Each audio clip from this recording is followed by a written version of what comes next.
Hello दोस्तों, स्वागत है आपका प्रियंका लर्निंग क्लासेस में। 67वें बीपीएससी बिहार एसएससी अन्य एग्जाम को ध्यान में रखते हुए एनसीईआरटी साइंस का एमसीक्यू क्वेश्चन करवाया जा रहा है, जो कि क्लास 8 का है, ताकि आपका रिवीजन हो सके। तो चलिए हम लोग देखते हैं साइंस के क्वेश्चन। तो पहला चैप्टर हम लोग देखते हैं फसल उत्पादन एवं प्रबंधन से। इससे रिलेटेड क्वेश्चन है, भारत में फसलों को ऋतु के आधार पर समानतः दो भागों में बांटा जाता है, रबी और खरीफ फसल। इन फसलों के संदर्भ में निम्नलिखित कथनों पर विचार कीजिए। पहला, खरीफ की फसलें ग्रीष्म ऋतु में बोई जाती है। दूसरा, रबी की फसलें शीत ऋतु में उगाई जाती है। कौन सा कथन सही है? तो इसका आंसर होगा केवल दो। एक गलत है, क्योंकि खरीफ की फसलें वर्षा ऋतु जून से सितंबर में बोई जाती है, न कि ग्रीष्म ऋतु में। धान, मक्का, सोयाबीन, मूंगफली, कपास इत्यादि खरीफ फसलें हैं। रबी की फसलें शीत ऋतु में उगाई जाती हैं। गेहूं, चना, मटर, सरसों तथा अलसी रबी की फसल उदाहरण है। इसके अलावा कई स्थानों पर दालें और सब्जियां ग्रीष्म ऋतु में उगाई जाती हैं। अगला क्वेश्चन है, जैविक खाद के संदर्भ में निम्नलिखित कथनों पर विचार कीजिए। पहला, इससे मिट्टी का जल साधारण क्षमता में वृद्धि होती है। दूसरा, इससे मिट्टी भुरभुरी एवं समृद्ध हो जाती है। तीसरा, इससे मित्र जीवाणुओं की संख्या में वृद्धि हो जाती है। कौन सा कथन सही है? तो इसका आंसर हो जाएगा तीनों सही है। इसकी व्याख्या देखिए। उपरोक्त सभी कथन सही है। जैविक खाद रासायनिक उर्वरक की अपेक्षा अच्छी मानी जाती है। जहाँ एक तरफ जैविक खाद से मिट्टी की जल धारण क्षमता बढ़ती है, मिट्टी भुरभुरी एवं संद्रक होती है, मित्र जीवाणुओं की संख्या में वृद्धि होती है, वहीं दूसरी तरफ रासायनिक उर्वरकों के अत्यधिक प्रयोग से मिट्टी की उर्वरता में कमी आती है और यह जल प्रदूषण के स्रोत भी बनते हैं। रसायनों का उपयोग कीटनाशी एवं खरपतवारनाशी के रूप में किया जाता है। 2,4-D खरपतवारनाशी का एक उदाहरण है। इन सभी में रसायनों की उपस्थिति सम्मिलित रूप से मृदा में रसायनों की मात्रा को बढ़ा देती है। अगला क्वेश्चन देखते हैं, कॉड लीवर तेल में विटामिन डी अधिक मात्रा में पाया जाता है। यह कॉड लीवर तेल निम्नलिखित में से किस जीव से प्राप्त किया जाता है? तो इसका आंसर हम लोग देख सकते हैं, यह हो जाएगा बी, यानी कि मछली। इसकी व्याख्या देखें। कॉड लीवर तेल मछली से प्राप्त किया जाता है। इसमें विटामिन ए और डी प्रचुर मात्रा में होते हैं। इसमें अन्य कई पोषक तत्व भी उपस्थित होते हैं। अगला क्वेश्चन है, सिंचाई की आधुनिक विधियों के बारे में निम्नलिखित पर विचार कीजिए। असत्य कथन का पहचान करें। इसमें हम लोग इसका आंसर सी देखते हैं। ड्रिप सिस्टम से जल बूंद बूंद पौधे के जड़ों में गिरता है, इसलिए यह फलदार पौधे बगीचों में पानी देने की सर्वोत्तम तरीका नहीं है। इसकी व्याख्या हम लोग देख सकते हैं। ड्रिप विधि से जल बूंद बूंद पौधे की जड़ों में गिरता है, जिसकी वजह से पौधे इन जल का सर्वाधिक उपयोग कर पाते हैं और जल की हानि न्यूनतम होती है, इसलिए यह फलदार पौधे एवं बगीचों में पानी देने का सर्वोत्तम तरीका है। अगला क्वेश्चन है, खरपतवार से सुरक्षा के संबंध निम्नलिखित कथनों पर विचार कीजिए। तो पहला है, खरपतवार हटाने का सर्वोत्तम समय और पुष्पन एवं बीज बनने से पहले का होता है। दूसरा, खरपतवारनाशी के छिड़काव का सर्वोत्तम समय खरपतवार के पुष्पन एवं बीज बनने के बाद होता है। कौन सा कथन सही नहीं है? तो केवल दूसरा सही नहीं है। इसकी व्याख्या देखें। खरपतवार को हटाने का सर्वोत्तम समय उसके पुष्पन और बीज बनने का पहले होता है। इसकी वजह से बीज के कारण खरपतवार पुनः उग नहीं पाते। अगर बीज बनने के बाद खरपतवार को नष्ट कर दिया जाएगा तो कुछ बीज मिट्टी में मिलकर पुनः वृद्धि कर सकते हैं। दूसरा चैप्टर है सूक्ष्मजीव मित्र एवं शत्रु। इससे रिलेटेड क्वेश्चन है, सूक्ष्मजीवों एवं उनसे बचने वाले विभिन्न रोगों के संदर्भ में निम्नलिखित कथनों पर विचार कीजिए। पहला, चिकन पॉक्स और हेपेटाइटिस ए विषाणु द्वारा होते हैं। दूसरा, टाइफाइड एवं खसरा जीवाणु द्वारा होने वाले रोग हैं। तीसरा, अतिसार एवं मलेरिया प्रोटोजोआ द्वारा होते हैं। तो इसका आंसर होगा सी, केवल पहला और तीसरा, क्योंकि खसरा जीवाणु द्वारा नहीं बल्कि विषाणु द्वारा होने वाला रोग है। जुकाम, इन्फ्लुएंजा में अधिकतर खांसी विषाणु द्वारा होते हैं। जानवरों में गाय के खुर एवं मुंह का रोग भी विषाणु द्वारा होता है। हम लोग देख सकते हैं, खसरा विषाणु द्वारा होता है। संचरण का तरीका वायु। चिकन पॉक्स विषाणु वायु एवं सीधा संपर्क। पोलियो विषाणु और वायु जल। हेपेटाइटिस है विषाणु जल। क्षय रोग जीवाणु वायु। हैजा जीवाणु जल एवं भोजन। टाइफाइड जीवाणु जल। मलेरिया प्रोटोजोआ और मच्छर। अतिसार प्रोटोजोआ और जल। अगला क्वेश्चन है, निम्नलिखित पर विचार कीजिए। तो इसका हो जाएगा, इसका आंसर हो जाएगा कौन सा सुमेलित है? तो शैवाल, स्पायरोगोरा। तीसरा, कवक राइजोपस वेल्ड मोल्ड। इसकी व्याख्या देखें। उपरोक्त सूक्ष्मजीवों स्पायरोगैरा और क्लोमाइडनास सवाल का उदाहरण है। प्रोटोजोआ के समान उदाहरण अमीबा और पैरामीशियम है। राइजोपस, ब्रेड मोल्ड और पेनिसिलियन एंजीबियंस कवक के उदाहरण है।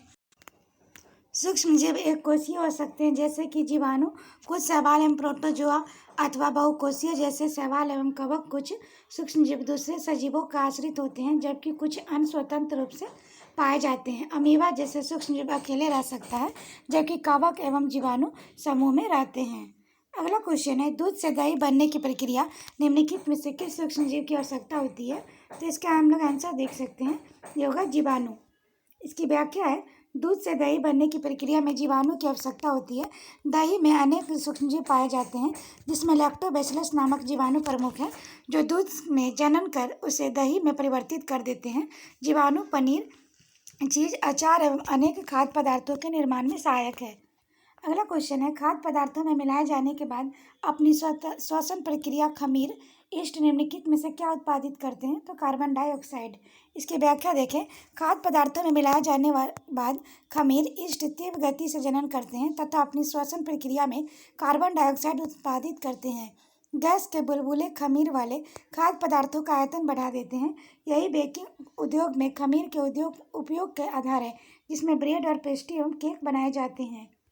अगला क्वेश्चन है, आविष्कार एवं आविष्कारकर्ता। तो इसके आंसर हम लोग देख सकते हैं, तो हो जाएगा पहला ऑप्शन सही है।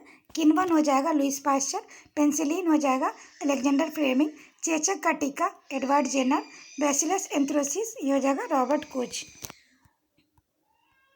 अगला हम लोग इसकी क्वेश्चन देख सकते हैं। तो क्वेश्चन है कि रोग और रोगवाहक में से कौन सही सुमेलित है? तो इसका आंसर हो जाएगा केवल एक सही है, हैजा घरेलू मक्खी। घरेलू मक्खी हैजा रोग के वाहन का कार्य करती है। मादा एनफ्लूएंजा मच्छर मलेरिया परजीवी प्लाज्मोडियम के वाहन के उदाहरण है।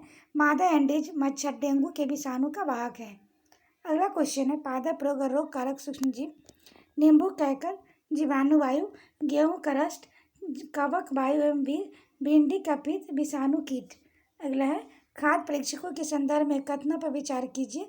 सोडियम बेंजोएट और सोडियम मेटाब्लाइफाइड समान खाद्य परीक्षक है। दूसरा, नमक, चीनी, खाद्य तेल और सिरके का प्रयोग खाद्य परीक्षण में किया जाता है। कौन सा कथन सही है? तो इसका आंसर हो जाएगा सी, पहला और दूसरा। इसकी व्याख्या हम लोग देख सकते हैं, सूक्ष्मजीव खाद्य पदार्थों को संदूषित कर देते हैं। खाद्य पदार्थों को संदूषण से बचने के लिए खाद्य परीक्षकों का उपयोग किया जाता है। सोडियम बेंजोएट और सोडियम मेटाब्लाइफाइड समानता परीक्षक है।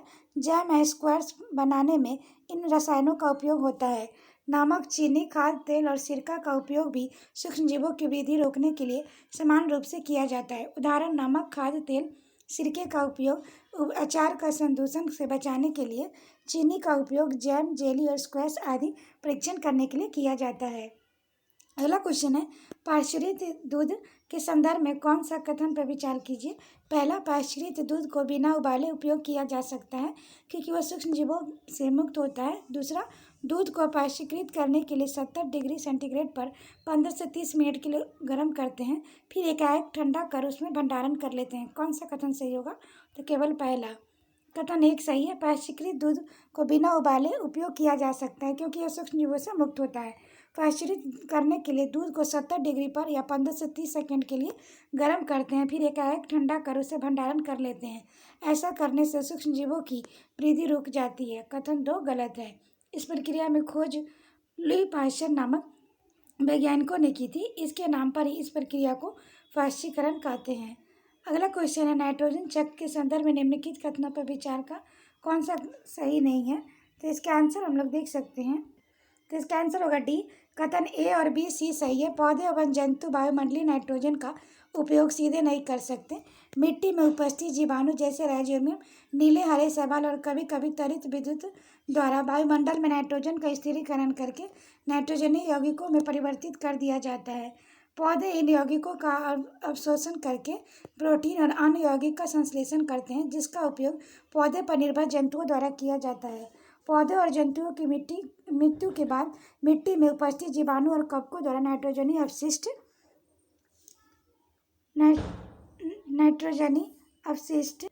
का नाइट्रोजनी यौगिकों में परिवर्तित कर दिया जाता है जिसका उपयोग पौधे पुनः करते हैं। नाइट्रोजन चक्र में अंतिम चरण में कुछ विशिष्ट जीवाणुओं द्वारा नाइट्रोजनी यौगिकों को नाइट्रोजन गैस में परिवर्तित कर दिया जाता है। परिणामतः वायुमंडल में नाइट्रोजन की मात्रा लगभग स्थिर रहती है। अतः कथन डी गलत है। नाइट्रोजन सभी सजीवों का आवश्यक संगठक है जो प्रोटीन, पर्णहरित, क्लोरोफिल, न्यूक्लिक एसिड और विटामिन में उपस्थित होता है। अगला चैप्टर है संश्लेषित रेशे और प्लास्टिक। निम्न में से विचार कीजिए कौन सा बहुलक का उदाहरण है। तो केवल पहला कपास। इसकी व्याख्या देखें। बहुलक छोटी इकाइयों से मिलकर एक बड़ी इकाई है। यह प्राकृतिक और संश्लेषित दोनों ही प्रकार के होते हैं। कपास एक प्राकृतिक बहुलक है जो सेल्यूलोज कहलाता है। सेल्यूलोज बड़ी संख्या में ग्लूकोज इकाइयों द्वारा निर्मित होता है। ऊन, रेशम और चमड़ा भी प्राकृतिक बहुलक के उदाहरण है। संश्लेषित रेशे पेट्रो रसायनों के रासायनिक प्रक्रम से प्राप्त होते हैं। पेट एक संश्लेषित बहुलक है जो पॉलिएस्टर का सुपरिचित उदाहरण है। इसका उपयोग बोतलें, बर्तन और फिल्म, तार और अन्य उपयोगी उत्पादों के निर्माण हेतु किया जाता है। संश्लेषित रेशों की तरफ प्लास्टिक भी एक बहुलक है। पॉलीथीन प्लास्टिक एक उदाहरण है। प्लास्टिक अपघटित होने में कई वर्ष ले लेता है, अतः पर्यावरण हितैषी नहीं है। अगला क्वेश्चन हम लोग देख सकते हैं, सुमेलित करना है। तो इसमें हम लोग देख सकते हैं इसका आंसर है पहला यानी कि रेयान। यह कृत्रिम रेशम होता है। नायलॉन, इसका निर्माण कोयले, जल और वायु से किया जाता है। टेरिलॉन, यह हो जाएगा एक पॉलिएस्टर है। एक्रिलिन, यह हो जाएगा इसका उपयोग ऊन, स्वेटर और शाल बनाने में होता है। इसकी व्याख्या देखिए। रेयान, नायलॉन, टेरिलिन और एक्रिलिन सभी संश्लेषित रेशे हैं। रेयान कृत्रिम रेशम कहलाता है। इसे काष्ठलोग्धि में रासायनिक उपचार में प्राप्त किया जाता है। यह रेशम में सस्ता होता है। नायलॉन का निर्माण कोयले, जल और वायु में किया गया है। यह प्रथम पूर्ण रूप से संश्लेषित रेशा है। प्रबलता के मामले में एक नायलॉन का तार इस्पात के तार से अधिक प्रबल होता है। टेरिलिन एक लोकप्रिय पॉलिएस्टर है। पॉलिएस्टर रेशों में निर्मित कपड़ों पर आसानी से सिलवटें नहीं पड़ती। एक्रिलिन का उपयोग ऊन, स्वेटर, शाल और कंबल बनाने के लिए किया जाता है। इनसे बनी वस्तुएं कीमत में सस्ती होती है तथा इनका रख रखाव आसान होता है। अगला क्वेश्चन है, आग बुझाने वाले कर्मचारियों के परिधानों पर एक परत चढ़ी होती है। इसे अग्निरोधक बनाती है। यह परत निम्नलिखित में से किसकी होती है। तो मेलामाइन। इसकी व्याख्या देखें। आग बुझाने वाले कर्मचारियों के परिधानों पर मेलामाइन नामक प्लास्टिक की परत चढ़ी होती है। मेलामाइन आग प्रतिरोध और अन्य प्लास्टिक की अपेक्षा ऊष्मा को सहने की अधिक क्षमता रखता है। बेकेलाइट ऊष्मा और विद्युत का कुचालक है। यह बिजली के स्विच और विभिन्न बर्तनों के हाथों आदि बनाने में काम आता है। पॉलिएस्टर एस्टर की इकाइयों का पुनरावृत्ति में बना है। एस्टर में वे रसायन हैं जो फलों को उनकी गंध प्रदान करते हैं। टेफ्लॉन एक विशिष्ट प्लास्टिक है जिस पर तेल और जल नहीं चिपकता है। यह भोजन पकाने के पात्रों पर न चिपकने वाली परत लगाने पर काम आता है। अगला चैप्टर 4 है पदार्थ, धातु और अधातु। इससे रिलेटेड क्वेश्चन देखें। निम्नलिखित धातुओं में से कौन सी कमरे के तापमान पर द्रव अवस्था में रहती है। तो मरकरी। इसकी व्याख्या देखें। मरकरी यानी कि पारा केवल ऐसी धातु है जो कमरे के तापमान पर द्रव अवस्था में पाई जाती है। सोडियम और पोटेशियम धातु नरम होती है जिसे चाकू से काटा जा सकता है। अगला क्वेश्चन है, कॉपर के बर्तनों को लंबे समय तक नम वायु में खुला रखने पर उनका एक हल्का हरा पदार्थ जमा होता है। यह हरा पदार्थ निम्नलिखित में से कौन सा होता है। तो इसका आंसर हो जाएगा पहला और दूसरा यानी कि कॉपर हाइड्रोक्साइड और कॉपर कार्बोनेट। जब कॉपर के बर्तन को लंबे समय पर नम वायु में खुला रखा जाता है तो उस पर एक हल्की सी परत जम जाती है। यह हरा पदार्थ कॉपर हाइड्रोक्साइड और कॉपर कार्बोनेट का मिश्रण होता है, CuCO3। निम्नलिखित में से कौन सी एक अति सक्रिय अधातु है जो वायु में खुला छोड़ देने पर आग पकड़ लेती है। तो फॉस्फेरस। इसकी व्याख्या देखें। फॉस्फोरस, आयोडीन और ब्रोमीन तीनों अधातु हैं। समानता अधातु जल में अभिक्रिया नहीं करते, यद्यपि वे वायु में बहुत सक्रिय हो सकते हैं। इन तीनों में फास्फोरस एक बहुत सक्रिय धातु है। यह वायु में खुला छोड़ देने पर आग पकड़ लेती है। फास्फोरस में वायुमंडलीय ऑक्सीजन का संपर्क न हो इसलिए उसे जल में रखा जाता है। ब्रोमीन एक मात्र ऐसी धातु है जो कमरे के तापमान और द्रव अवस्था में होती है। सोडियम एक धातु है जो विक्रियाशील होती है। यह ऑक्सीजन और जल के साथ अत्यंत तीव्र अभिक्रिया करती है। इस अभिक्रिया में बहुत अधिक ऊष्मा उत्पन्न होती है, इसलिए यह मिट्टी के तेल में संचित रखी जाती है। अगला है, सोने के पुराने आभूषणों की चमक लाने हेतु उन्हें पॉलिश किया जाता है। पॉलिश करने के बाद आभूषण का वजन पुराने आभूषण से कम हो जाता है। सोने के पॉलिश के द्वारा रासायनिक अभिक्रिया के कारण आभूषण की ऊपरी परत हट जाती है, जिससे आभूषण नए तरह की चमकने लगती है, परंतु ऊपरी परत हटने के कारण वजन में कुछ कमी हो जाती है। अगला क्वेश्चन हम लोग देख सकते हैं जो चैप्टर नंबर 5 का है, कोयला एंड पेट्रोलियम। इससे रिलेटेड क्वेश्चन है, विश्व का पहला तेल कुआं निम्नलिखित में से कहाँ प्रवेदित ड्रिल किया गया था? तो पेंसिल्वेनिया। इसकी व्याख्या देखें। विश्व का पहला तेल का कुआं पेंसिल्वेनिया अमेरिका में 1859 में ड्रिल किया गया था। इसे 8 वर्ष के बाद 1867 में असम के माकुम नामक स्थान पर तेल का पता चला।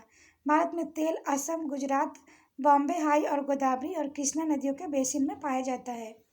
अगला है, मौत और अन्य कीटों के भगाने हेतु प्रयोग में लाई जाने वाली नेपथलीन की गोलियां निम्नलिखित में से किससे प्राप्त की जाती है? तो कोलतार। इसकी व्याख्या देखें। नेपथलीन की गोलियां कोलतार से प्राप्त की जाती है। कोल और कोलतार और कोल गैस कोयले में प्राप्त उत्पाद है। प्राकृतिक गैस को उच्च दाब पर संपीड़ित करके प्राकृतिक गैस सीएनजी के रूप में भंडारित किया जाता है। भारत में प्राकृतिक गैस के विशाल भंडार है। हमारे देश में प्राकृतिक गैस त्रिपुरा, राजस्थान, महाराष्ट्र और कृष्णा गोदावरी डेल्टा में पाई जाती है। अगला क्वेश्चन है, कौन सा जीवाश्म ईंधन है? तो इसका आंसर हो जाएगा कोयला, पेट्रोलियम और प्राकृतिक गैस। अगर पेट्रोलियम के परिष्करण के प्राप्त उत्पाद है तो हो जाएगा उपरोक्त सभी। इसकी व्याख्या देखिए। पेट्रोलियम के परिष्करण के प्राप्त उत्पाद इसके अलावा पेट्रोल, द्रवित पेट्रोलियम गैस, बिटुमिनस भी पेट्रोलियम के परिष्करण से प्राप्त होते हैं। अगला चैप्टर 6 है, दहन और ज्वाला। इससे रिलेटेड क्वेश्चन देखें। पदार्थों में दहन और ज्वलन ताप के संदर्भ में विचार कीजिए। तो पहला, पदार्थ के दहन के लिए ऑक्सीजन आवश्यक है। इस प्रक्रम के ऊष्मा और प्रकाश का उत्पन्न होते हैं। दूसरा, ज्वलन ताप पर वह न्यूनतम ताप है जिस पर दहन ताप ईंधन आग पकड़ता है। तीसरा, फास्फोरस का दहन वायु की उपस्थिति में कमरे के तापमान पर अधिक हो जाता है। कौन सा कथन सही है? तो पहला, दूसरा, तीसरा तीनों कथन सही है। दहन की प्रक्रिया में पदार्थ ऑक्सीजन की अभिक्रिया करके ऊष्मा और प्रकाश देता है। दहन के लिए ऑक्सीजन आवश्यक है। वह न्यूनतम ताप जिस पर कोई पदार्थ जलने लगता है उसका ज्वलन ताप कहलाता है। फास्फोरस का ज्वलन ताप इतना निम्न होता है कि वह कमरे के ताप पर ही जल उठता है। अगला, निरापद यानी सेफ्टी माचिस के निर्माण के प्रयुक्त रसायनों में संदर्भ में निम्नलिखित में से विचार कीजिए। तो पहला है, इसके तीली से सिरे में एंटीमनी टाइसफाइड और पोटेशियम क्लोरेट लगा होता है। दूसरा, इससे रगड़ने वाली सतह पर चूर्णित कांच और सफ़ेद फास्फोरस का उपयोग किया जाता है। कौन सा कथन सही है? तो केवल एक। निरापद माचिस की तीली के सिरे पर एंटीमनी ट्राइसल्फेट और पोटेशियम क्लोरेट लगा होता है। पहले इन दोनों रसायनों के साथ सफ़ेद फास्फोरस का उपयोग भी होता था, परंतु हानिकारक प्रभावों के कारण निरापद माचिसों में इसका उपयोग अब बंद हो गया है। निरापद माचिस को रगड़ने वाली सतह पर चूर्णित कागज और थोड़ा सा लाल फास्फोरस लगा होता है जो कम खतरनाक होता है, अतः कथन 2 गलत है। अगला है, जब माचिस की तीली पर खुरदरी सतह पर रगड़ने पर कुछ लाल फास्फोरस श्वेत फास्फोरस में परिवर्तित हो जाता है। यह तुरंत माचिस की तीली से सिरे पर लगे पोटेशियम क्लोरेट और अभिक्रिया करके प्राप्त ऊष्मा उत्पन्न कर देता है। इसमें एंटीमनी ट्राइसल्फेट का दहन प्रारंभ होता है। अगला क्वेश्चन है, आग बुझाने वाले कार्य वायु, ऑक्सीजन का प्रवाह काटना या ईंधन का ताप कम करना दोनों होते हैं। इस संदर्भ में निम्नलिखित पर विचार कीजिए। आग में जल डालने पर उत्पन्न जलवाष्प ज्वलनशील पदार्थ को घेर लेती है, वायु में आपूर्ति बंद हो जाती है। दूसरा, आग बुझाने के लिए कार्बन डाइऑक्साइड का उपयोग करने पर यह आग को एक कंबल की तरह लपेट लेती है, जिससे ईंधन और ऑक्सीजन के बीच संपर्क टूट जाता है। तो इसका आंसर होगा पहला और दूसरा। इसकी व्याख्या देखिए। जल सबसे अधिक प्रज्वलित अग्निशामक है, परंतु विद्युत उपकरण और पेट्रोल जैसे ज्वलनशील पदार्थों में लगी आग के लिए कार्बन डाइऑक्साइड सबसे अच्छा अग्निशामक है। ऑक्सीजन से भारी होने के कारण कार्बन डाइऑक्साइड आग को एक कंबल की तरह लपेट लेती है। इससे ईंधन और ऑक्सीजन के बीच संपर्क टूट जाता है, अतः आग का नियंत्रण होता है। इससे विद्युत उपकरणों को कोई हानि नहीं पहुंचा सकती है। कार्बन डाइऑक्साइड उच्च दाब पर द्रव के रूप में सिलेंडरों में भरी जाती है, अतः छोड़े जाने पर बहुत अधिक फैलती है, ठंडी हो जाती है। इससे ईंधन का ताप भी कम हो जाता है। अगर कार्बन डाइऑक्साइड प्राप्त करने का दूसरा तरीका सोडियम बाइकार्बोनेट, बेकिंग सोडा या पोटेशियम बाइकार्बोनेट जैसे रसायनों का पाउडर का भारी मात्रा में छिड़काव है। आग के निकट इन पदार्थों की बहुत सी कार्बन डाइऑक्साइड गैस निकलती है जो आग बुझा देती है। अगला है, मोमबत्ती की ज्वाला संदर्भ में कौन सा कथन सही है? तो इसका आंसर होगा पहला और दूसरा। इसके दीप क्षेत्र में बिना जले कार्बन कण उपस्थित होते हैं। इसका दीप क्षेत्र सबसे अधिक गर्म होता है। इसकी व्याख्या देखिए, दहन के समय जो पदार्थ वाष्पित होते हैं वे ज्वाला का निर्माण करते हैं। मोमबत्ती के दहन के समय उत्पन्न ज्वाला के 3 भिन्न क्षेत्र होते हैं: ज्योतिहीन क्षेत्र, दीप्त क्षेत्र, अदीप्त क्षेत्र। इस दीप्त क्षेत्र में बिना जले कार्बन कण उपस्थित होते हैं। मोमबत्ती की ज्वाला का अदीप्त क्षेत्र सबसे अधिक गर्म होता है।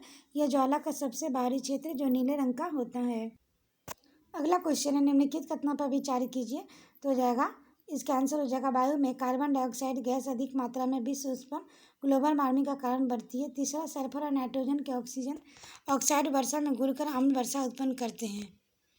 इसकी व्याख्या देखिए, अधिकांश ईंधनों में दहन से पर्यावरण से कार्बन डाइऑक्साइड गैस निकलती है जिसकी अधिक मात्रा संभवतः विश्व उत्पन्न के कारण बनती है। कोयले और डीजल के दहन से सल्फर डाइऑक्साइड गैस निकलती है। यह अत्यंत दम घोटू संक्षारण गैस है।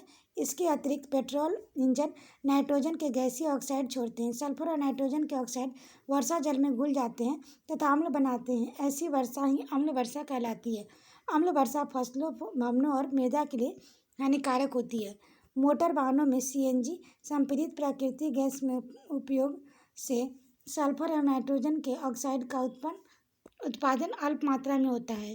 अगला क्वेश्चन है, आदर्श ईंधन के बारे में असत्य कथन है।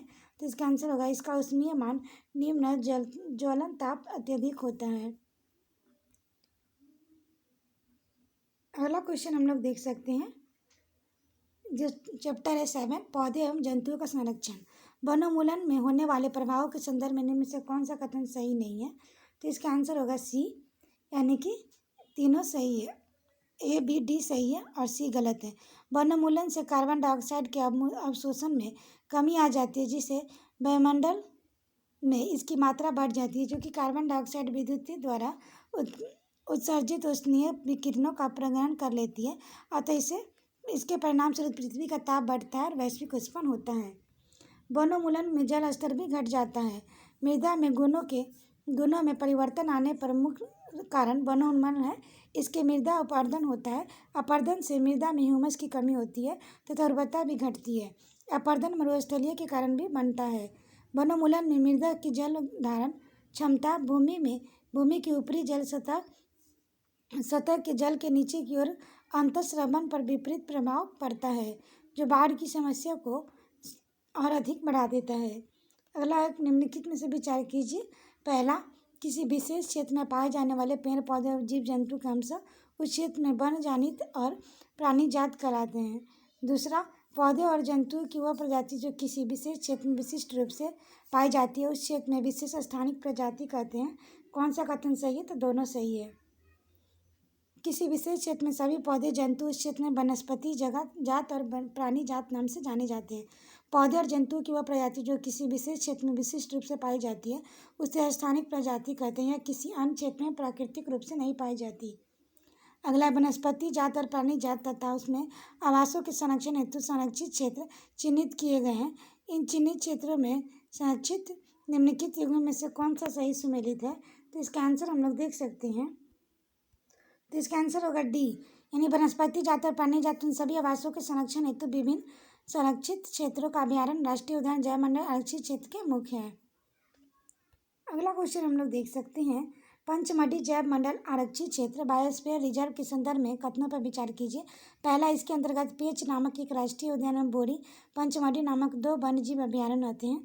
दूसरा, भारतीय विशाल गिलहरी और उड़ने वाले गिलहरी इस क्षेत्र में स्थानीय प्राणी है। तो इसका आंसर हम लोग देख सकते हैं। तो ये हो जाएगा बी, यानी कि कथन एक गलत है क्योंकि पंचवटी जैव मंडल आरक्षित क्षेत्र में सतपुरा नामक एक राष्ट्रीय उद्यान और बोरी एवं पंचवटी नामक 2 वन जीव अभ्यारण्य आते हैं। सतपुरा राष्ट्रीय उद्यान भारत का प्रथम आरक्षित वन है। यहाँ पर सर्वोत्तम किस्म की टीक यानी कि सौगान मिलती है। भीषण भारतीय विशाल गिलहरी और उड़ने वाली गिलहरी इस क्षेत्र में स्थानिक प्राणी और साल और जंगली आम के पेड़ के इस क्षेत्र की स्थानिक वनस्पतियाँ हैं। साल, सागौन, आम और जामुन, सिल्वर फर्न, अर्जुन इत्यादि यहाँ के वनस्पति जात और चिंकारा, नीलगांव, बार्किंग हिरन, चीतल और तेंदुआ, जंगली कुत्ता भेड़िया इत्यादि से प्राणी जाते हैं। पंचमढ़ी जैव मंडल परीक्षा संरक्षित क्षेत्र राष्ट्रीय उद्यान के चट्टानों में आवास एवं उन पर शैल चित्रकला का रूप में मानव गतिविधियों के प्रागैतिहासिक साक्ष्य मिले हैं। अगला, रेड डाटा पुस्तक के संदर्भ में कौन सा कथन सही है?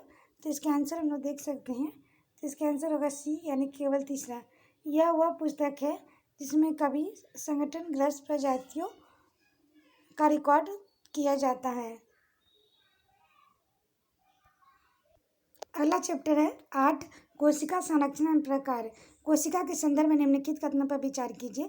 यह किसी जीव की सूक्ष्मतम जीवित रचना है। दूसरा, सर्वप्रथम कोशिका की खोज रॉबर्ट हुक के द्वारा की गई।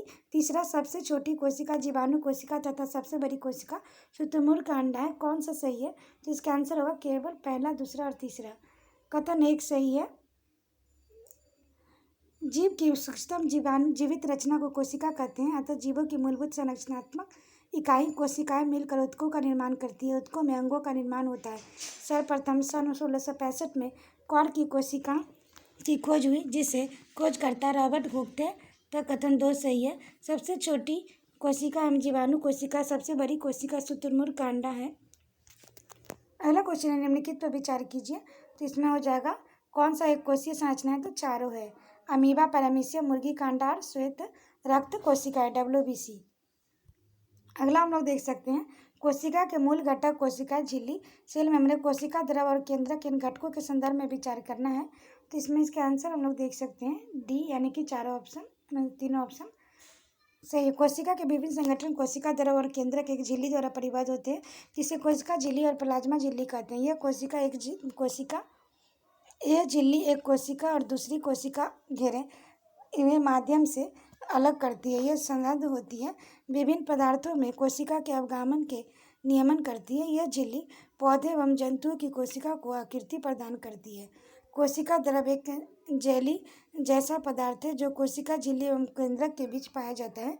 कोशिका के अन्य संगठन तथा कोशिका द्रव माइटोकॉन्ड्रिया, गोल्गी काल, राइबोसोम इत्यादि कोशिका द्रव में पाए जाते हैं। केंद्रक गोलाकार होता है। कोशिका में मध्य भाग में होता है। केंद्रक और कोशिका द्रव केंद्रक झिल्ली अलग करती है। यह झिल्ली बीजरंध्र होती है तथा कोशिका द्रव और केंद्रक के बीच पदार्थों का अवगमन को नियंत्रित करती है। जीवाणु कोशिका में यह केंद्रक झिल्ली अनुपस्थित होती है। केंद्रक के अंदर केंद्रिका और गुणसूत्र उपस्थित होते हैं। गुणसूत्र जीन के धारक है तथा कोशिका विभाजन के समय पर दिखाई देते हैं। यह वंशानुगत और आनुवांशिक गुणों के साथ साथ कोशिका के क्रियाकलापों को भी नियंत्रित करते हैं।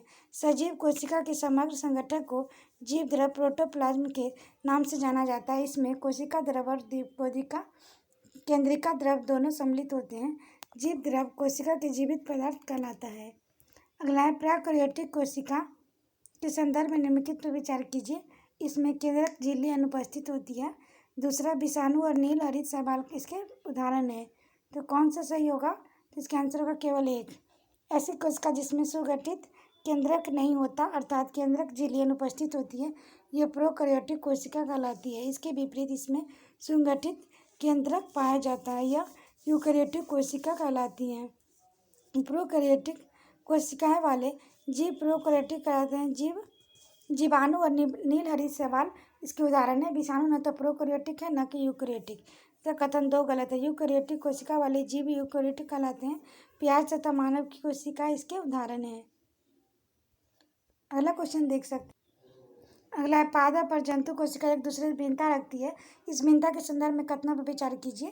तो इसका आंसर हो जाएगा दूसरा और तीसरा। प्लास्टिड नामक रंगीन संरचना केवल पादप कोशिका में पाई जाती है। यह जंतु कोशिका में अनेक छोटी छोटी रितिका होती हैं, जबकि पादप कोशिका में एक बड़ी केंद्रीय रितिका होती है। अगला क्वेश्चन हम लोग देख सकते हैं, संदेश हस्तांतरण का कार्य निम्नलिखित में से कौन सा क्रिया करती है? तो इसका आंसर होगा गोलाकार रक्त कोशिका, लंबी शाखान्वित तंत्रिका कोशिकाएं, तंतुक रूपी पेशी कोशिकाएं, उपयुक्त सभी। इसका आंसर बी है। अगला टॉपिक है जबकि जंतुओं में जनन। इन विट्रो निषेचन के संदर्भ में निम्नलिखित कथनों पर विचार कीजिए। तो इसका आंसर हम लोग देख सकते हैं। तो इसका आंसर होगा ए, यानी कि इस तकनीक के निषेचन हेतु युग्मक को लगभग 1 सप्ताह तक विकसित करने के बाद माता के गर्भाशय में स्थापित किया जाता है। अगला क्वेश्चन हम लोग देख सकते हैं। जनन का पहला चरण निषेचन कहलाता है। जंतु के निषेचन के संदर्भ में निम्नलिखित कथनों पर विचार कीजिए। तो इसका आंसर होगा केवल एक, शुक्राणु और अंडाणु का संचलन निषेचन द्वारा किया जाता है। अगला क्वेश्चन देखिए, संजीवों में जन्म और विकास के संदर्भ में निम्नलिखित युग्म पर विचार करना है। तो इसका आंसर हो जाएगा तीसरा, यानी कि कयांतरण, लार्वा और कुछ उग्र परिवर्तनों द्वारा वयस्क जंतु में बदलना। केवल 3 सही है। अगला क्वेश्चन हम लोग देख सकते हैं, क्लोनिंग के संदर्भ में विचार करना है। ये किसी समरूप कोशिका या किसी अन्य जीवित भाग अथवा संपूर्ण जीव को कृत्रिम रूप में उत्पन्न करने की प्रक्रिया है। दूसरा, सर्वप्रथम सफलतापूर्वक उत्पन्न क्लोन डॉली नामक एक मादा भेड़ थी। तीसरा, डॉली एक फिन डार्सेट भेड़ की क्लोन थी। कौन सा कथन सही है? तो इसका आंसर होगा तीनों कथन सही है। किसी समरूप कोशिका या किसी अन्य जीवित भाग अथवा संपूर्ण जीव को कृत्रिम रूप से उत्पन्न करने की प्रक्रिया क्लोनिंग कहलाती है। सर्वप्रथम इयन बिलमट और उनके सहयोगियों ने एडिनबर्ग और स्कॉटलैंड के रेजलिंग इंस्टीट्यूट्स में एक भेड़ को सफलतापूर्वक क्लोन किया, जिसका नाम डॉली रखा गया। इस प्रक्रिया में फिन डॉर्सन नामक मादा भेड़ की स्तन ग्रंथियों से ली गई कोशिका के केंद्रक को स्टार्लिंग ब्लैकफिश ईव से ली गई एक अंड कोशिका के केंद्रक के स्थान पर स्थापित किया गया। इस प्रकार उत्पन्न अंड कोशिका को स्कॉटिक ब्लैकफिश ईव रोपित किया गया। बाद में स्कॉटिक ब्लैकफिश ईव ने डॉली को जन्म दिया, परंतु डॉली फिन डार्सेट भेड़ के समरूप थी, जिसे केंद्रक लिया गया था। चूँकि स्टार्लिंग ब्लैकफिश ईव के केंद्रक को अंड कोशिका के हटा दिया गया था, इसलिए डॉली में उसमें कोई लक्षण परिचित नहीं हुए, अतः डॉली डॉर्सेट भेड़ की क्लोन थी। अगला क्वेश्चन हम लोग देख सकते हैं। तो अगला है चैप्टर नंबर 10 है किशोरावस्था की ओर। लैंगिक हार्मोन अंतःस्रावी ग्रंथियों द्वारा स्रावित किया जाता है। इस संदर्भ में निम्नलिखित विचार कीजिए। पहला, एस्ट्रोजन टेस्टोस्टेरोन लैंगिक हार्मोन है। यह मानव शरीर और गौण लैंगिक लक्षणों के लिए उत्तरदायी है। दूसरा, एस्ट्रोजन नर हार्मोन है, जबकि टेस्टोस्टेरोन मादा हार्मोन है। तीसरा, इस हार्मोन के उत्पादन का नियंत्रण एक अन्य हार्मोन द्वारा किया जाता है, जो पीस ग्रंथि अथवा पिट्यूटरी ग्रंथि द्वारा स्रावित किया जाता है। तो इसका आंसर होगा पहला और तीसरा।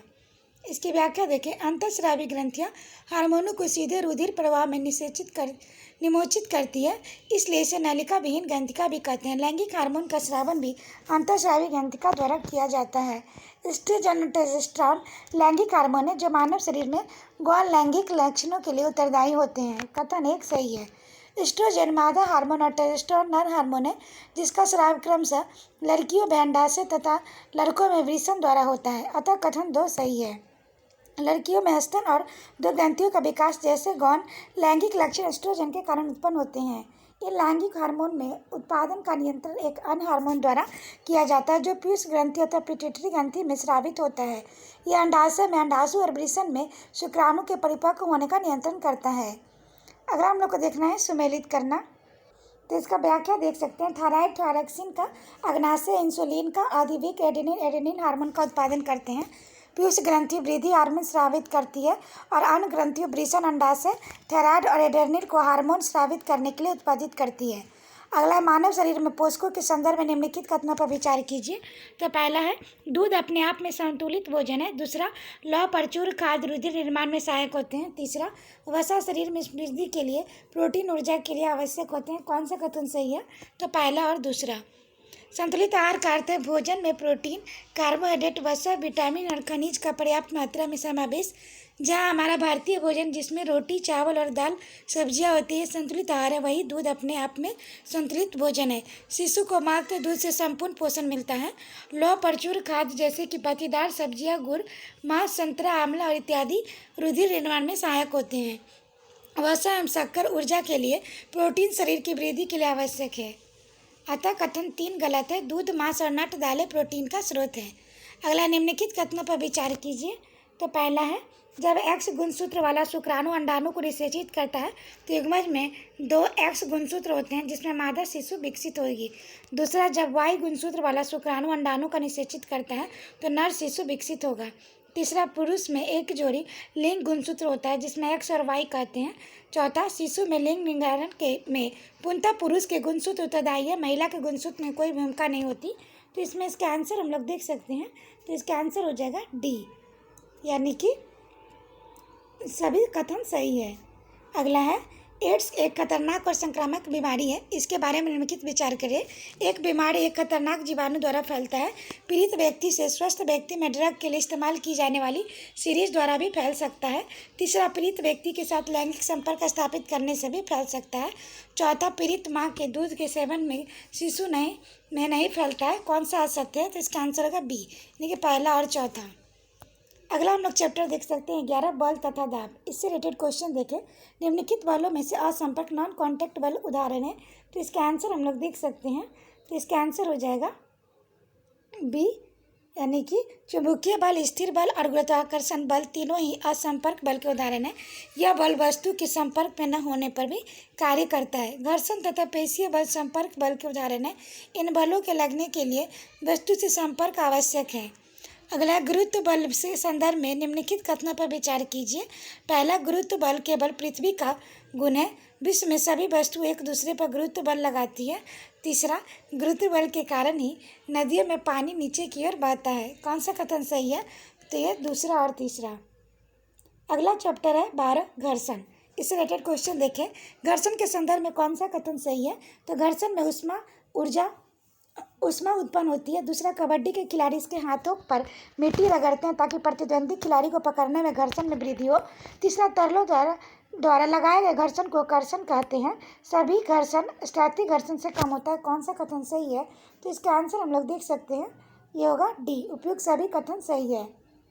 अगला है लोटिन और स्थैतिज और सर्पी घर्षण के कारण बलों को घटते क्रम व्यवस्थित करें। तो इसका आंसर होगा स्थैतिज, सर्पी और लोकटीन।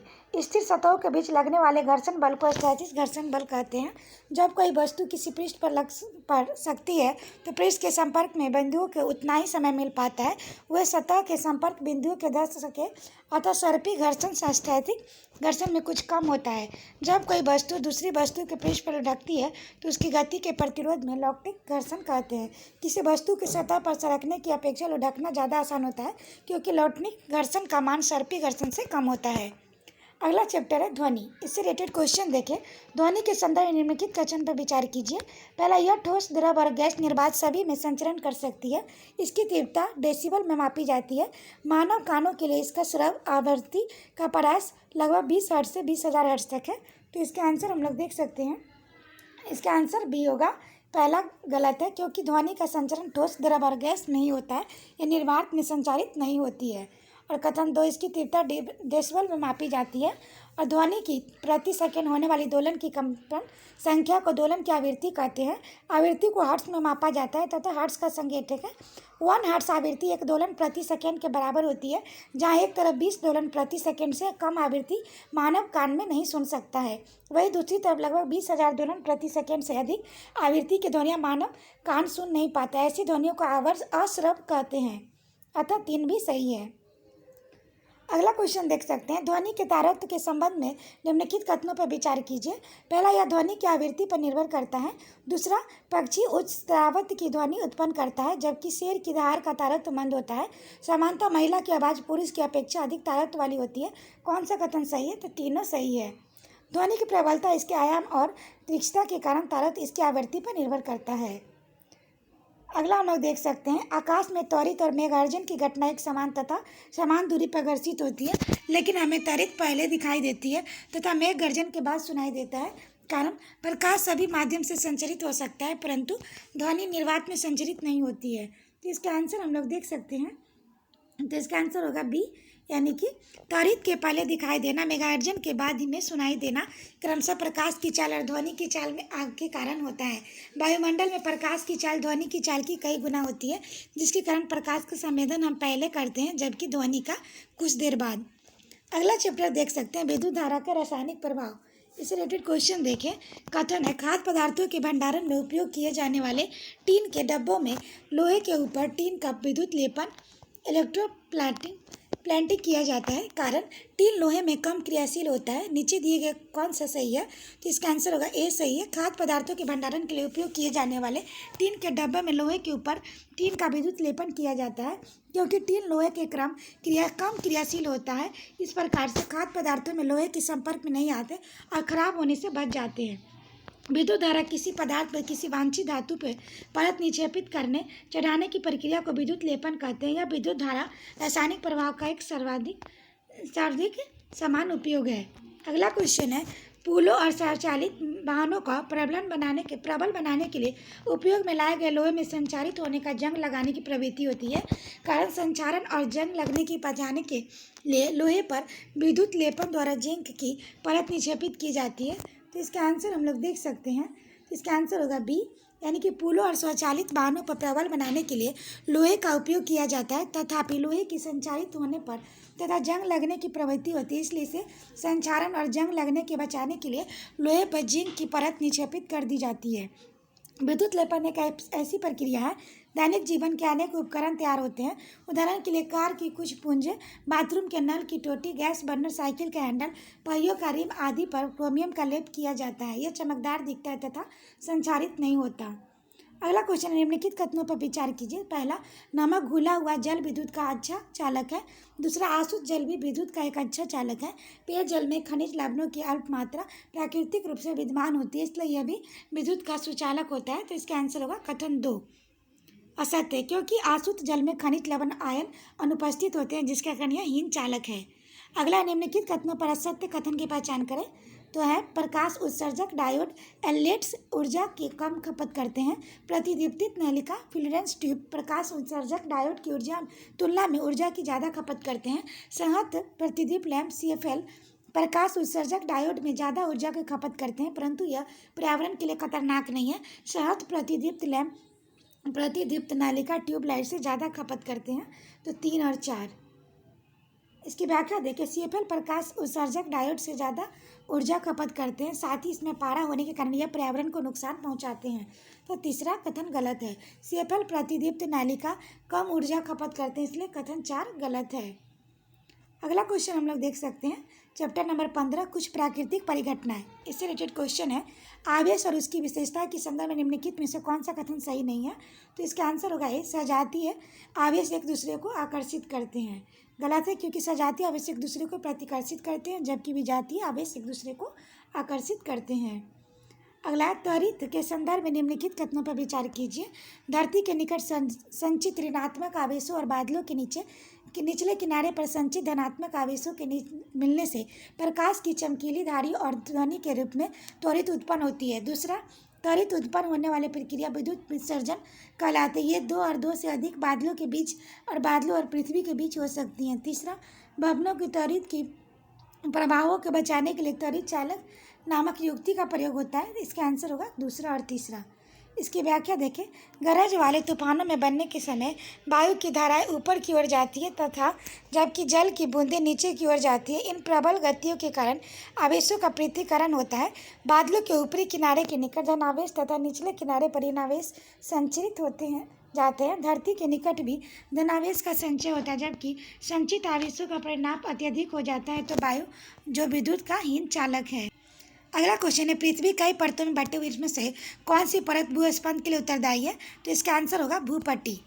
पृथ्वी की वह परत एक खंड के रूप में नहीं है, यह टुकड़ों में विभाजित है। प्रत्येक टुकड़े को प्लेट कहते हैं। यह प्लेटें निरंतर गति करती है, जबकि एक दूसरे पर अगर खाती है और टक्कर के कारण एक दूसरे को प्लेट के नीचे चली जाती है। इसके कारण भूपट्टी का विक्षोभ उत्पन्न होता है।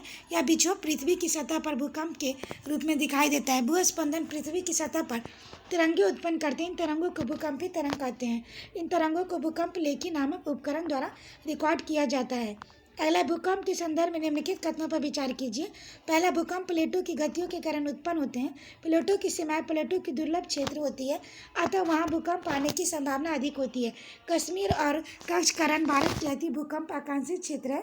तो इसका आंसर हम लोग देख सकते हैं।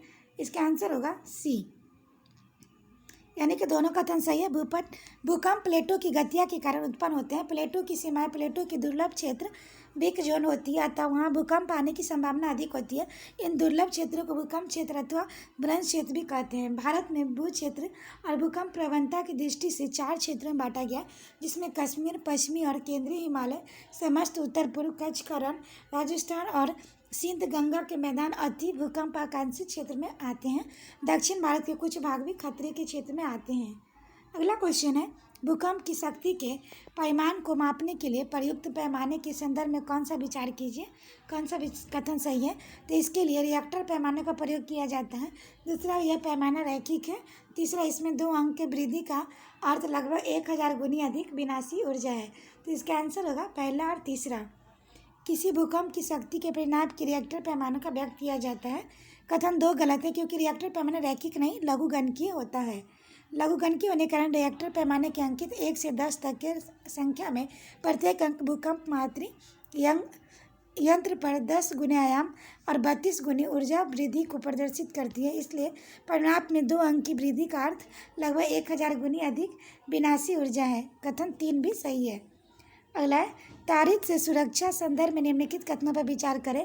यदि आप कार का या बस से यात्रा कर रहे हैं तो वाहन की खिड़कियां एवं दरवाजे बंद कर ले, आप उसमें भीतर सुरक्षित रहेंगे। यदि आप किसी खुले जगह पर किसी बड़े वृक्ष के नीचे, आप सुरक्षित रहेंगे। यदि आसपास कोई वृक्ष ना हो तो ज़मीन पर सिमट कर बैठना सुरक्षित होगा। तो इसका आंसर हम लोग देख सकते हैं तो बी, यानी कि त्वरित झंझा के दौरान बंद जगहों जैसे कमरा, कार, बस जिसकी खिड़की दरवाजे बंद हो सुरक्षित होते हैं। अगला चैप्टर है 16 प्रकाश। निम्नलिखित पर विचार कीजिए। वस्तु द्वारा स्वयं का प्रकाश उत्सर्जन, वस्तु द्वारा प्रकाश का परावर्तन, प्रकाश का विक्षेपण। इसका आंसर पहला और दूसरा सही है। किसी वस्तु को देख पाने के लिए आवश्यक वस्तु के प्रकाश आंखें पर आए तो यह प्रकाश वस्तु के उत्सर्जित और परावर्तित होकर आ जाता है। जो पिंड प्रकाश का उत्सर्जन स्वयं करते हैं, यह दीप्त पिंड जो दूसरी वस्तुओं के प्रकाश में चमकते हैं, यह प्रदीप्त पिंड कहलाते हैं। प्रकाश के अपने रंगों में विभाजित होने को प्रकाश का विक्षेपण कहते हैं। इंद्रधनुष विक्षेपण के दर्शाने वाली एक परिघटना है। विक्षेपण की प्रक्रिया वस्तु को देखने के लिए उत्तरदायी नहीं है। अगला है, प्रकाश की परावर्तन के संदर्भ में कथनों का विचार कीजिए। पहला, इस घटना में आपतन कोण सदैव परावर्तन कोण के बराबर होता है। दूसरा, आपतित किरण, परावर्तित किरण, आपतन बिंदु पर खींचा गया विलंब, यह तीनों एक ही तल में होते हैं। तो इसका पहला और दूसरा सही है। यह प्रकाश के परावर्तन के नियम कहते हैं। अगला है, निम्नलिखित में से नेत्रों का कौन सा भाग नेत्रों में विशिष्ट रंग के लिए उत्तरदायी होते हैं। तो परितारिका, आइरिस। परितारिका मानव नेत्र का वह भाग है जिसमें इसका विशिष्ट रंग प्रदान करती है। अगला है, रेटिना के संदर्भ में निम्नलिखित कथनों पर विचार कीजिए। यह अनेक तंत्रिका कोशिका की बनी होती है। अंत में द ब्लाइंड स्पॉट रेटिना दीर्घ तंत्रिका ऑप्टिक नर्व से संधि पर उपस्थित होती है। इस पर बने प्रतिबिंब का प्रभाव वस्तु को हटा लेने पर तुरंत समाप्त नहीं होता। तो इसका आंसर पहला, दूसरा, तीसरा। शंकु जो तीव्र प्रकाश के लिए सुग्राही होते हैं तथा रंगों का सूचनाएं भी भेजते हैं। शलाकाएं जो मंद प्रकाश के लिए सुग्राही होती है। दीर्घ तंत्रिकाओं में रेटिना की संधि पर कोई तंत्रिका कोशिका नहीं होती। इस बिंदु को अंध बिंदु कहते हैं। रेटिना पर बने प्रतिबिंब का प्रभाव वस्तु को हटा लेने पर तुरंत समाप्त नहीं होता, लगभग 1/16 सेकेंड पर बनता है। इसलिए नेत्र के प्रति सेकेंड में 16 और इससे अधिक दर पर किसी गतिशील वस्तु का स्थिर प्रतिबिंब बने तो नेत्र वह वस्तु चलचित्र की भांति चलती फिरती अनुभव होगी। अगला, मानव नेत्र के संदर्भ में कौन सा कथन है, विचार कीजिए। तो पहला, समान नेत्र दूर रखी वस्तुओं के साथ साथ निकट की वस्तुओं को स्पष्टता देख सकता है। वह न्यूनतम दूरी जिस पर नेत्र वस्तुओं की स्पष्टता देख सकता है आयु के साथ साथ परिवर्तित होती है। तीसरा है, मोतियाबिंद नेत्र का लेंस धुंधला हो जाने के कारण होता है। कौन सा कथन सही है। तो तीनों सही है। अगला क्वेश्चन है, ब्रेल सिस्टम निम्नलिखित में से किससे संबंधित है। तो इसका आंसर होगा चक्षु विकसीय यानी कि विजुअली चैलेंज व्यक्तियों से। इसकी व्याख्या देखिए। ब्रेल सिस्टम चक्षु विकृति युक्त व्यक्तियों के लिए सर्वाधिक लोकप्रिय साधन है। इस पद्धति को लुईस ब्रेल और जो स्वयं चक्षु युक्त व्यक्ति थे ने विकसित किया था। ब्रेल पद्धति में 63 बिंदुकृत डॉट पैटर्न और छाप है। अगला क्वेश्चन है, जंतुओं के नेत्र विभिन्न आकृति के होते हैं, विभिन्न विशेषताएं रखते हैं। तो पहला, केकड़े के नेत्र में बहुत छोटे होते हैं परंतु चारों ओर देख सकता है। तितली के नेत्र बड़े होते हैं परंतु सहस्त्रों नेत्रों को मिलकर बने प्रतीत होते हैं। उल्लू के नेत्र में बना कॉर्निया बड़ी पुतली होती है ताकि नेत्र के अधिक प्रकाश प्रवेश कर सके। तो इसका कथन तीनों सही है। अगला क्वेश्चन हम लोग देख सकते हैं। तो अगला है, 17 नंबर टॉपिक जो चैप्टर नंबर तारे और सौर परिवार। चंद्रमा के संदर्भ में निम्नलिखित कथनों पर विचार कीजिए। यह पृथ्वी की परिक्रमा पूरी करके अपने अक्ष पर एक पुनर पूरा करता है। इसकी पूर्ण चंद्रिका वाला दिन पूर्णिमा कहलाता है। यह पूर्णिमा दूसरे पूर्णिमा के अवधि 29 के दिन कम होती है। तो कौन सा सही है? तो केवल पहला। चंद्रमा पृथ्वी की एक परिक्रमा पूरी करने में एक अक्ष पर घूर्णन पूरा करता है। अगला क्वेश्चन है, तारों के संदर्भ में निम्नलिखित कथनों पर विचार कीजिए। तारे सूर्यास्त होते ही पूर्व में उदित होते हैं, सूर्यास्त पहले ही पश्चिम में अस्त हो जाते हैं। तारों के बीच दूरी की प्रकाश वर्ग में व्यक्त किया जाता है। कौन सा सही है? तो केवल दूसरा। अगला क्वेश्चन हम लोग देख सकते हैं, कथन है सूर्य पूर्व में उदित और पश्चिम में अस्त होता है, कारण पृथ्वी की घूर्णन अक्ष और इसका कक्षा में तल में लंबवत नहीं है। आंसर होगा कथन कारण दोनों सही है। कथन कारण का स्पष्टीकरण नहीं है। अगला क्वेश्चन देखिए, ध्रुव तारे के संदर्भ में कथन को विचार कीजिए। सभी तारे इसकी परिक्रमा करते प्रतीत होते हैं। यह पृथ्वी के अक्ष की दिशा में स्थित है। यह दक्षिणी गोलार्ध में नहीं दिखाई देता है। तो इसका आंसर पहला, दूसरा और तीसरा होगा। सभी तारे ध्रुव तारे में परिक्रमा करने प्रतीत होते हैं, क्योंकि ध्रुव तारा पृथ्वी के अक्ष की दिशा में स्थित है। इस कारण ध्रुव तारा गति करता प्रतीत नहीं होता, साथ ही यह दक्षिणी गोलार्ध में दिखाई नहीं देता। अगला क्वेश्चन है, पहचाने जाने वाले आकृतियों में तारों के समूह को तारामंडल कहते हैं। तारामंडल के संदर्भ में विचार करना है। विख्यात तारामंडल अर्जामेसर सप्तर्षि कहते हैं। आरएस तारामंडल शिकारी भी कहते हैं। कैसियोपेया तारामंडल अंग्रेजी अक्षर W और M में बिगड़े हुए रूप में दिखाई देता है। तो इसका आंसर हम लोग देखें होगा D, सभी कथन सही है। अगला, तारों और ग्रहों में अंतर निम्नलिखित कथनों से बताना है। तो इसका आंसर होगा पहला, तारों अपना प्रकाश होता है जबकि ग्रहों में नहीं। उसका दूसरा, तारे टिमटिमाते हैं जबकि ग्रह ऐसा नहीं करते हैं। अगला हम लोग देख सकते हैं, सुमेलित करना है। तो इसके आंसर हम लोग देख सकते हैं, सौर परिवार में 8 ग्रह और क्षुद्र ग्रह ध्रुव कर्मीय ध्रुव केतु और उल्काओं के झुंड से मिलकर बना है। सूर्य की दूरी के अनुसार ग्रहों के क्रम इस प्रकार है: बुध, शुक्र, पृथ्वी, मंगल, बृहस्पति, शनि, यूरेनस और नेपच्यून। बुध सूर्य का निकटतम ग्रह है। यह हमारे सौर परिवार का लघुतम ग्रह है। इसे सूर्योदय के तुरंत पूर्व और तुरंत बाद क्षितिज पर देखा जा सकता है। इसका कोई उपग्रह नहीं है।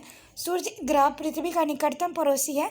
रात्रि के आकाश में यह सबसे अधिक चमकीला ग्रह है। यह कभी कभी पूर्वी आकाश में सूर्योदय से पूर्व और कभी कभी सूर्यास्त के तुरंत पश्चात पश्चिमी आकाश में दिखाई देता है, इसलिए इसे प्रायः प्रभात तारा और साध्य तारा कहते हैं। इसमें अपना कोई उपग्रह नहीं है। इसे अपने अक्ष पर घूर्णन गति ग्रहों के समान गति की दिशा में विपरीत पूर्व के पश्चिम की ओर है। बृहस्पति और सौर परिवार सबसे बड़ा ग्रह। इसका बड़ा है कि लगभग 1300 पृथ्वी इस ग्रह की भीतर रखी जा सकती है। इसका द्रव्यमान पृथ्वी के द्रव्यमान का 318 गुना है। यूरेनस अपनी अक्ष पर अत्यधिक झुका हुआ है। इस कारण इसे कक्षीय गति करते हैं समय पृष्ठ की लुढ़कता से प्रतीत होता है। शुक्र की भांति यूरेनस भी पूर्व से पश्चिम की दिशा में घूर्णन करता है। अगला है, ग्रहों और रंग के उपयुक्त उग्नों को कौन सही है? तो इसका आंसर होगा तीनों सही है। पृथ्वी नीली, मंगल लाल, शनि पीला। अगला क्वेश्चन, निम्नलिखित में से कृत्रिम उपग्रह में से कौन सा भारत द्वारा प्रमोचित पहला उपग्रह था? तो आर्यभट्ट। अगला क्वेश्चन देखिए, क्षुद्र ग्रह ध्रुव केतु उल्का के संदर्भ में विचार करना है। क्षुद्र ग्रह मंगल और बृहस्पति की कक्षाओं में बीच उपस्थित है। ध्रुव केतु पर्वतीय कक्षाओं में सूर्य की परिक्रमा करते हैं। उल्का को टूटता तारा या शूटिंग तारा स्टार कहते हैं। तीनों सही है। अगला, सूर्य पृथ्वी के निकटतम तारा है। सूर्य के पश्चात दूसरा निकटतम तारा कौन सा है? तो होगा अल्फा स्ट्रेचरी।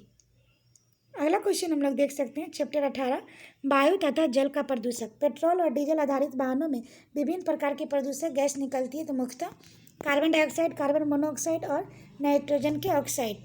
अगर निम्नलिखित कथनों पर विचार करें तो इसमें से कौन सा कथन आ सकते हैं? तो इसका आंसर होगा D, पेट्रोल और डीजल ईंधनों के अपूर्ण दहन के कार्बन डाइऑक्साइड उत्पन्न होती है। अगला क्वेश्चन देखिए, वैश्विक उष्णन के योगदान देने वाली गैसें हैं उपरोक्त सभी: carbon dioxide, methane, nitrous oxide और जलवाष्प। अगला है, कुछ तालाबों में जल देखने में हरे रंग का प्रतीत होता है ऐसा। तो इसका आंसर होगा केवल वह जल में शैवालों की अत्यधिक वृद्धि के कारण होता है। अगला है, निम्नलिखित में से कौन सा कथन असत्य है? आर्सेनिक, लेड, फ्लोराइड जैसे तत्व जल को प्रदूषित करते हैं, जिसमें पौधे और पशुओं की अविषता उत्पन्न हो जाती है। अशुद्ध जल से मृदा भी प्रभावित होती है, जिससे उसकी अम्लता परिवर्तित हो जाती है। क्या विद्युत संयंत्रों में अन्य उद्योगों का निकला गर्म जल भी जलाशयों को ताप वृद्धि करके एक प्रदूषण की तरह कार्य करता है। जल में नाइट्रेट और फॉस्फेट रसायनों को अधिक मात्रा शैवालों में वृद्धि करने हानिकारक है। तो इसका आंसर होगा D। आशा करते हैं आपको ये वीडियो पसंद आया होगा। वीडियो पसंद आए तो इसे लाइक करें, शेयर करें, साथ ही चैनल को सब्सक्राइब करें। और इसका PDF प्राप्त करने के आप टेलीग्राम पर जुड़ सकते हैं, जिसका लिंक डिस्क्रिप्शन में बॉक्स में दिया गया है। तो आज के लिए इतना ही दोस्तों, फिर मिलते हैं नेक्स्ट वीडियो में। Thank you.